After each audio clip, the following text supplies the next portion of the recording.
everybody, my name is Dan Rivera and I own and run Triple Green Jade Farm in Willsboro, New York. As part of the Clothesline project, I'm donating this old sweatshirt. It was a sweatshirt my mom gave to me in 2014 when we first bought this old farm, and we've slowly been bringing it back to life since then. So lots of raising chickens, both meat birds and egg layers. We've had some milk cows and also had some beef cows, and we have a wood-fired bread oven in there, which we bake breads and hold classes and things like that.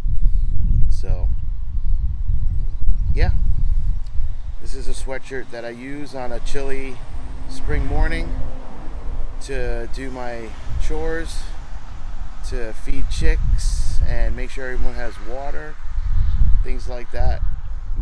Moving animals to fresh grass, which we're going to do today. Put the cows on pasture for the first time. It's mid-May and the grass is really green.